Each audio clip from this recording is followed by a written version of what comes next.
Здравейте, приятели! В това видео ще имате възможността да проследите по-отблизо как протича поддръжката на нашия уникален аквариум пирамида. Настанете се удобно, пожелаваме ви приятно гледане!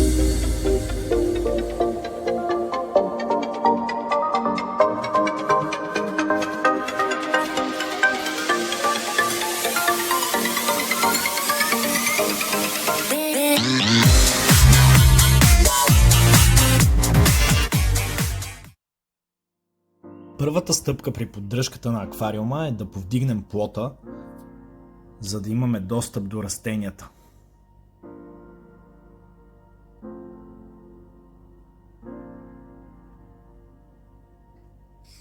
След това предстои частична смяна на водата. За целта трябва да извадим водата от самата пирамида. И тук отговаряме на най-често задавания ни въпрос от хората, които са идвали в магазинът ни и са я виждали на живо. Как седи водата горе в пирамидата без да се разлее? Когато изкараме въздуха, пирамидата се пълни с вода и обратното. Получава се вакуум. В момента избутваме водата от пирамидата, като вкарваме въздух в нея. Когато има клиенти в магазина, става смешна цялата процедура. Докато по същото време, чрез фонтанната помпа и маркуч, източваме водата в канала.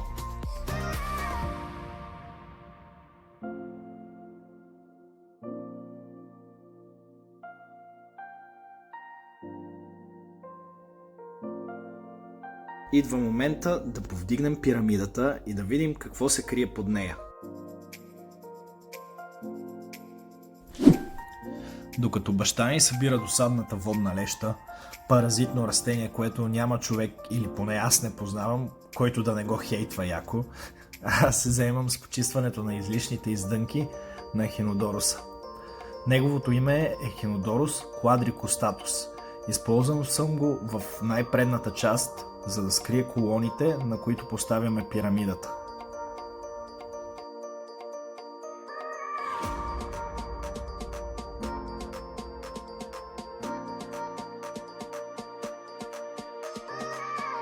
И така, продължаваме с подкастрянето на друго растение, което е израсло доста за 3 седмици, откакто не е пипано нищо в аквариума. Това е ротала хра. Роталите имат много разновидности. Тази плюс ротала колората са ми едни от най-любимите растения. Лесни са за отглеждане дори в аквариуми без допълнително подаване на CO2. Естествено, за да ги накарате да покажат най-красивите си багри, ще ви трябват малко повече усилия и техника. Въглероден диоксид, силна светлина, ниски нива на нитрати и повечко желязо и роталата се оцветява в червено-розови нюанси. Един съвет от мен при поддръжката на растителни аквариуми. Избягвайте да изкоренявате растенията. По-скоро ги подрязвайте, така си спестявате изкарването на органиката от грунда и последващите проблеми с алги и така нататък. Идва ред да подкастрим и моя фаворит от всички водни растения – Hydrophila pinnatifida. Много ефектно и екзотично изглеждащо растение, наподобяващо малки палмички в аквариума. Може да се засажда в грунда, както и да се прикрепя към корени или камъни. Отново, както при роталите, при ниски нива на нитрати и силна светлина, може да добие червеникаво оцветяване. Когато има достатъчно светлина, растението расте ниско и се прихваща много здраво с корените си към хардскейп.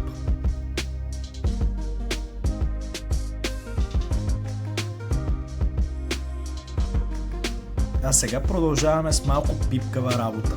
Когато ножицата не е играла на време, ще трябва повечко нерви, за да се справим с ситуацията. Отглеждайки няколко различни видове полянкови растения в един аквариум, винаги следете на къде пускат издънки и се разпространяват. Ако на време ги прекъснете, няма да ви се налага да рискувате да съсипете скейпа. Въпреки това, с малко хирургически похвати и търпение може да се коригират нещата.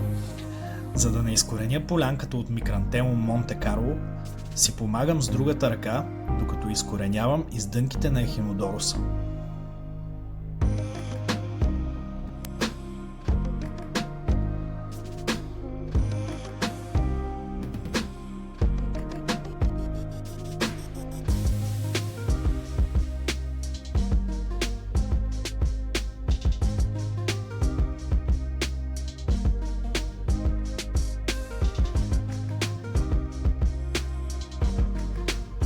Пръскаме с водичка, за да не си направим хербарии от буцефаландри.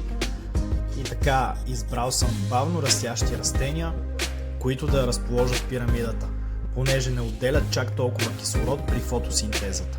В предишната аранжировка на аквариума бяхме използвали Монте Карло, но когато започнеше да кипи и да отделя кислород, нивото на водата спадаше много бързо и се налагаше всеки ден да изсмукваме въздуха от пирамидата.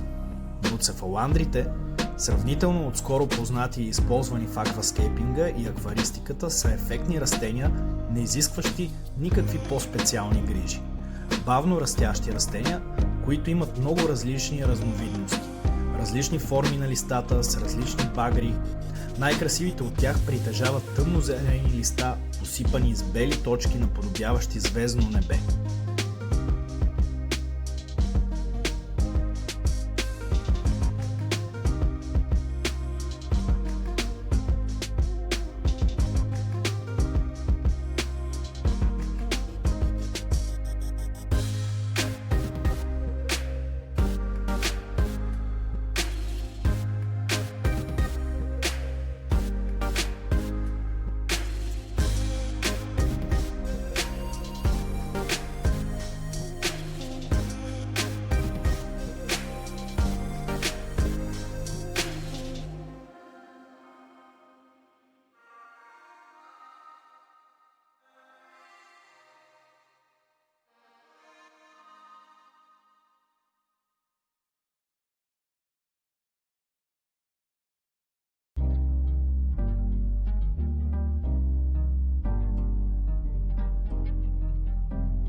Време е да се погрижим за дръвчето на върха на планината. Азалия клонче, залепена филтърна гъба и залепен върху нея мъх Фисиденс фонтанус. А върху мъха нашето приятелче лещата. Въпреки че съм доста търпелив човек, нямам нерви да се занимавам. Но пък в магазина имаме едни рибки, за които лещата е деликатес.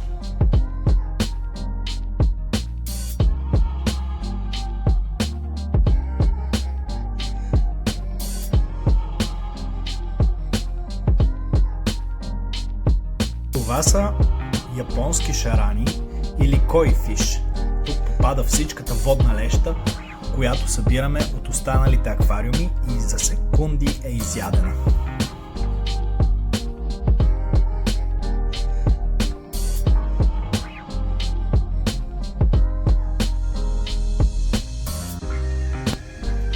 За всеки притежател на скейп с пътечка, това е позната процедура. С маркуч събираме разпиляните гранули от сойла върху белият пясък и полянката.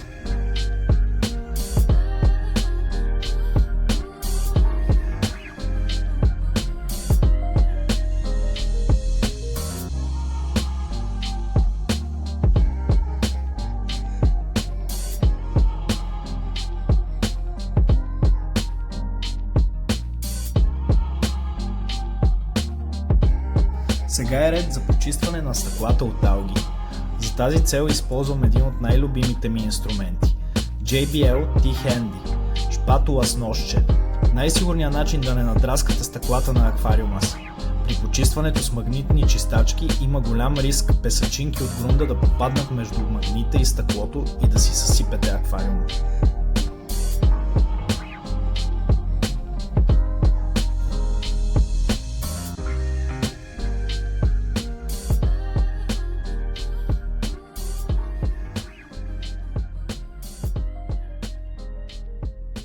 За накрая оставих почистването на нишковидните водорасли от растенията.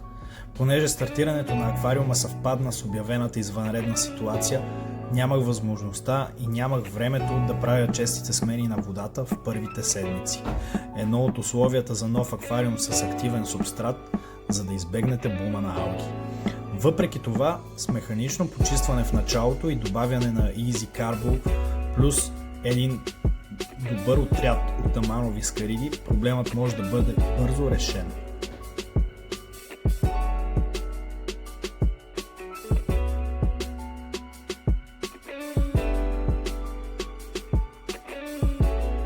За целта може да се използва най-обикновена четка за зъби.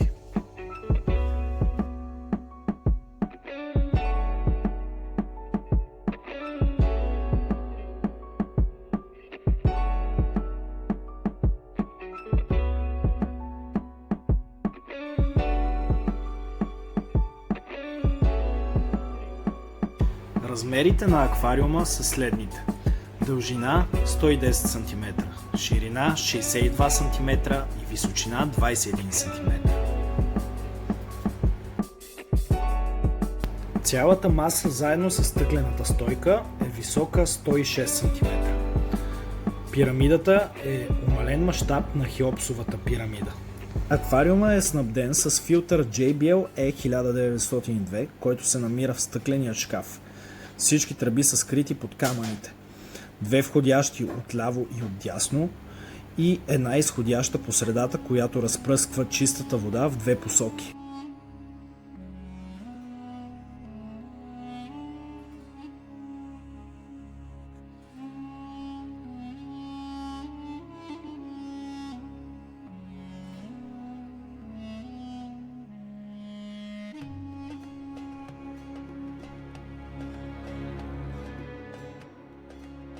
Ето, че дойде момента да изкараме въздуха от пирамидата и да я напълниме с вода.